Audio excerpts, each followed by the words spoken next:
საქართველოში არსებული პრობლემური ინფრასტრუქტურული პროექტები განიხილეს სამთავრობო კომისიაზე. პრობლემათა შემსწავლელი სამთავრობო კომისიის მორიგის სხდომა ინფრასტრუქტურის სამინისტროში გაიმართა.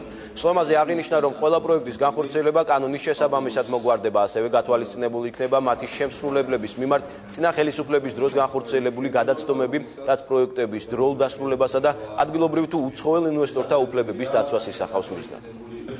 Ყველა საკითხი გადაწყდა ისეთნაირად, რომ მოქმედი კანონმდებლობის და ნორმების ფარგლებში იჯდება ერთის მხრივ, მეორეს მხრივ კომპანიები, რომლებსაც შეექმნათ პრობლემები და ასაქმებენ ადამიანებს, ამ კომპანიების სასარგებლოდაც იქნა გარკვეული გადაწყვეტილებები მიღებული იმისათვის, რომ ხელი არ შეეშალოთ კომპანიების საქმიანობას და გააგრძელონ მათ მოქმედი კანონმდებლობის საქმიანობა. დღეს კომისიამ მიიღო გადაწყვეტილება, ძალიან მნიშვნელოვანი გადაწყვეტილება კომპანიისთვის, რომ მიეცეს აღნიშნულ კომპანიას იშენს საშუალებას სასამართლოს გზით დაამტკიცოს თავის პოზიციის მართებულობა, ხოლო MGF-ს მიეცა რეკომენდაცია ამ სასამართლო გადაწყვეტილების მიღებამდე არ მიიღოს სანქციები კომპანიის წინაშე. ვფიქრობ, რომ ეს არის სწორი გადაწყვეტილება.